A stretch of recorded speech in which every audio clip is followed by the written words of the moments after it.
So let's start with the audit notebook. Now what is the meaning of the audit notebook? देखो एक notebook है, मतलब ये तो समझ में आ रहा है कि it is a book type. So an audit notebook is the first, ये देख लो कि in the audit working papers we have done that we have a two files. One is a permanent file, another one is a current file.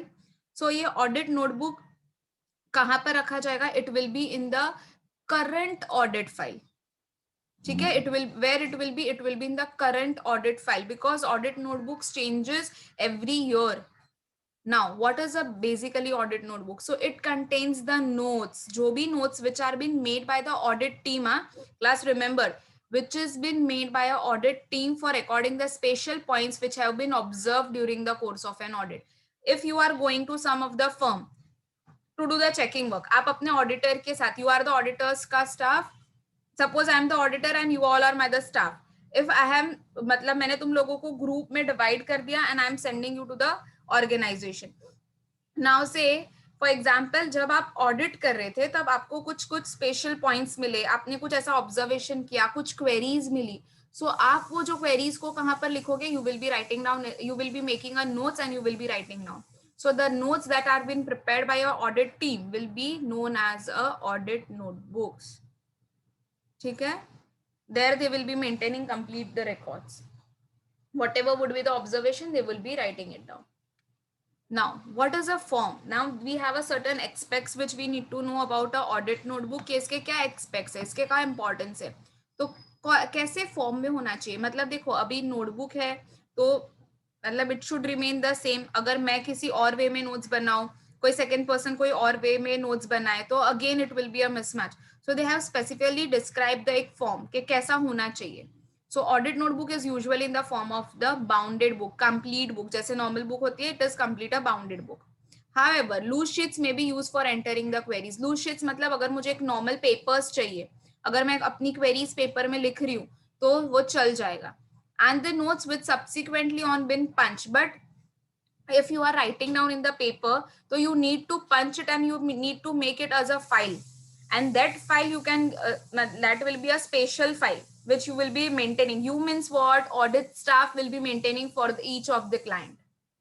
ठीक है, तो normally या तो आप bounded book ले लो, या तो फिर what is the second option, you can even take a loose sheets. Okay, आप नॉर्मल शीट्स लो, उसको पंच करो properly and you make one file.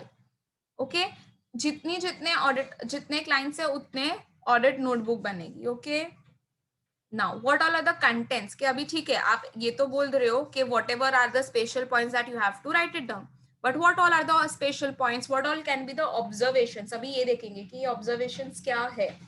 तो सबसे पहले class, first your audit program should be included, because देखो auditor makes the audit program correct and that audit program needs to be followed. and generally जो audit program बनता है वो कौन सा होता है? flexible audit program होता है, कि अगर कभी change करना हुआ, modify करना है, तो we can change it up. ठीक है, certain organization go for the fixed audit plan. ठीक है, मतलब based on the organization auditor fixed audit plan बना देता है. So first what needs to be included, सबसे पहले तो ऑडिट प्रोग्राम के हम कैसे ऑडिट करने वाले, what will be the nature, what will be the timing, till what extent, हम कितने टाइम में खत्म करेंगे, what all are the documents which we are going to see, whether we are applying the test check or sampling. तो सारा जो भी audit program का कंटेंट है, that first you are including in the audit notebook. Second, you will analyze the transactions and the balances. अगर आपने कुछ transactions देखे, आपने कुछ balances देखे, तो उसके बारे में you give the description in the short. then third one, you have to record कि आपने कितने time के limit में कौन कौन से nature के transaction. say for example if I have a 5 audit staff, मैंने एक जन को अलॉट किया होगा कि you just check audit incomes, मैंने सेकंड को बोला होगा you just check the expenses of the company, मैंने थर्ड को बोला होगा कि आप सिर्फ कैश ट्रांजैक्शंस को चेक करो. तो अगर if I have bifurcated the work among my audit staff, तो उन लोग ने कौन कौन से नेचर के ट्रांजैक्शंस देखे हैं, कितने टाइम में ये हुआ, कैसे वाउचिंग किया है. How, as I told you, vouching is a word which is been used for the income and the expenses. verification is a word which you use for the assets and the liabilities. or if while checking, if the audit staff has raised any queries, अगर उनको queries आया, से कोई point में questions आए, so that they need to write it down in the audit notebook and they will be asking the explanation कि ये हमें query मिली है, accounting staff को बोलेंगे कि please you solve our query, और अगर query solve हो गई तो the audit staff will draw the conclusion and they will be writing down in the audit notebook. Now say for example कैसी query है,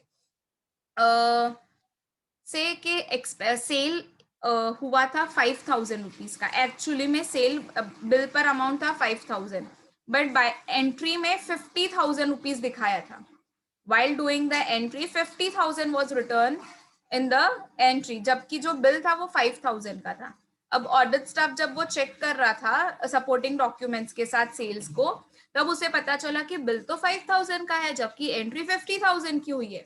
Now this can be either the error or it can be the fraud. या तो by mistakenly एक zero extra लग गया होगा, it is possible, या तो ये purposely हुआ होगा. तो अगर इसको ये query आई तो first he need to write it down this query. ठीक है कि ये वाली query है, ये वाला bill number है और ये वाला transaction है. Then later on he can ask the explanation from the client. Most probably जो accounting staff होते हैं they give they solve the query. फिर whatever वो क्वेरी का जो भी एक्सप्लेनेशन आया कि हाँ बाय मिस्टेकली हुआ होगा, या तो फिर मे बी बिलिंग में प्रॉब्लम है, ऐसा भी तो हो सकता है ना कि बिल एक्चुअली में 50,000 का था, बिल बना था 5,000 का, पॉसिबिलिटी है. तो whatever would be the मतलब whatever would be the solution, that is वो क्वेरी को सॉल्व करने के लिए जो भी एक्सप्लेनेशन दिया होगा अकाउंटिंग स्टाफ ने, that also needs to be maintained in the audit notebook. Okay, now any other evidence जो भी assistants को मिले हैं while doing the while checking the books of accounts, while reviewing the books of accounts, so if they have got any of this evidence, तो वो भी अपने audit notebook में they can write it down. Next, apart from at class, you can even take it down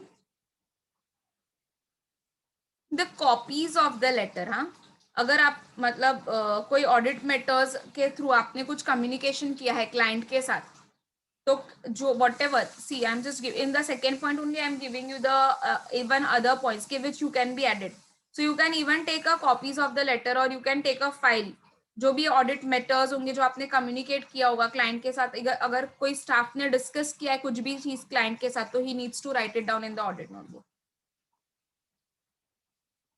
Okay, now so this all are the content of your audit notebook.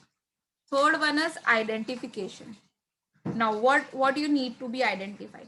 So while making any of the entries in the audit notebook, the audit team should carefully identify the item bins check. पहले तो ये identify करना है कि ये item पूरा check हुआ है या नहीं. As I told you कि वो bill है, तो वो query में bill number भी लिखेगा, कौन से transaction कौन से date पर हुआ था और क्या नेचर था ट्रांजैक्शन का, completely he should check and then he should raise the query. Say for example while recording a query about a purchase invoice, the audit notebook should record the purchase invoice number कि क्या number था, कौन से दिन पर transaction हुआ था, the date.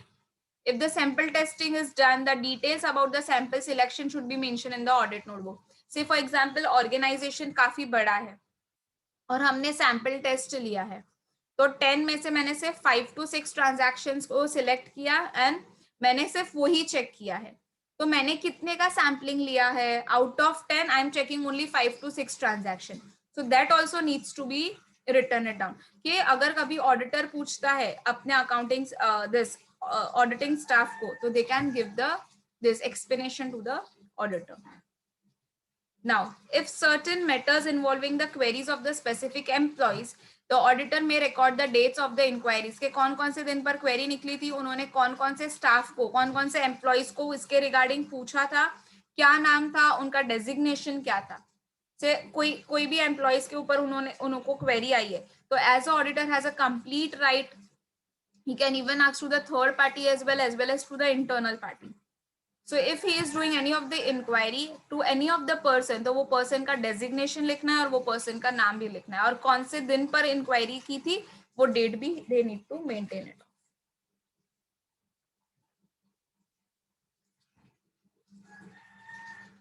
Okay, so we saw the 3 points. Which are the 3 points which we saw? Apart from meaning, we saw form कैसा होना चाहिए, then we saw the content के क्या क्या लिखना चाहिए. Third one was कि identification देखा हमने कि कैसे identify करना है. Now the fourth part will be the query. Now what they are talking about the query. Now see, when you start studying the audit documentation, तो आपको जो भी queries आई होगी, जो भी recordings होंगे, आपके जो भी discussion होंगे, obviously it will be between the auditor and the management. Obviously na, auditor will be checking the books of accounts. So everything will be between the auditor as well as it will be between the management. Now, whatever would be the query which will be raised during the audit needs to be carefully recorded. As I told you कि जो भी query मिली होगी पहले वो query भी record होगी plus उसका जो भी explanation होगा that explanation also will be recorded. So query as well as the reply of the client will be recorded first, and then they will see कि whether all the queries are being properly addressed or not. Client ने उसके ऊपर क्या answer दिया है. Now अगर इसके apart और कोई queries आ रही है, suppose client का reply कुछ और आ रहा है and if the other query is coming, so even the auditor can discuss with the client in the meeting. इन लोग मीटिंग में भी डिस्कस कर सकते हैं कि देखो ये सारी क्वेरीज आई थी हम लोगों को, you just solve this queries of आर. तो even this can be done in the meeting as well. तो ऑडिटर को क्या बनाना पड़ेगा उसके लिए, प्रॉपर एक फाइल बनानी है, प्रॉपर नोट्स बनानी है, प्रॉपर मिनट्स लिखनी है कि whatever is been discussed वो प्रॉपरली मोनेटाइज करना है. अगर कुछ एडवाइस मिली थी, अगर कुछ other related audit related matters if it was been discussed, then even that needs to be recorded. ठीक है. And if you are writing down the minutes का मतलब as I told you के whatever you have discussed in the meeting, you write down each and every point of it. So first, जब भी आप meeting ले रहे हो, see even if your class teacher is taking the meeting of the class, what she will be doing? वो आपका पहले तो ये देखेंगे कि कौन से दिन पर मीटिंग रखी. So first they will be taking the date, they will be then place. अगर suppose now the because of the COVID everything is online, तो अगर online meeting हुई है तो ठीक है, they will be writing down the online and what ever the platform पर वो मीटिंग कंडक्ट हुई होगी. अगर ऑफलाइन होती तो कौन से प्लेस पर हुई होती और basically whatever would be the location that would have been written it off. कितने लोगों ने अटेंड की. Say for example now it is an online meeting and basically 60 students are there, so 60 students have attended the meeting, so I will be writing down the number count as well. Now then I will be discussing about the agenda कि वो meeting का agenda क्या था, मुझे क्या अंदर discuss करना है. So agenda is nothing but what is the purpose of the meeting, what we are going to discuss over here. Then last में जो भी points हमने discuss किए होंगे meeting में, या तो कुछ डॉक्यूमेंट्स होंगे जो हमने एक्सचेंज किए होंगे, या कुछ डॉक्यूमेंट्स को देखा होगा, या तो हमने कोई इंपॉर्टेंट कंक्लूजन ड्रॉ किया होगा, तो that description needs to be written it down ना. वो डिस्क्रिप्शन को लिखना जरूरी है. ओके. देन अगर कुछ आर्ग्यूमेंट्स हो गई रिगार्डिंग डिसीजन मेकिंग, और अब तो वो भी आर्ग्यूमेंट्स भी लिख लो सारी. कंक्लूजन्स या तो आपने किसी और को रिस्पॉन्सिबिलिटी दी है तो that responsibility also needs to be written. Okay, clear till here? Clear till here? Anyone facing any of the doubt? Basically audit notebook में क्वेरीज और उसके जो सॉल्यूशंस होते हैं ना, basically most probably they right it down that only, and it will be maintain by the audit staff. वो एक चीज याद रखना.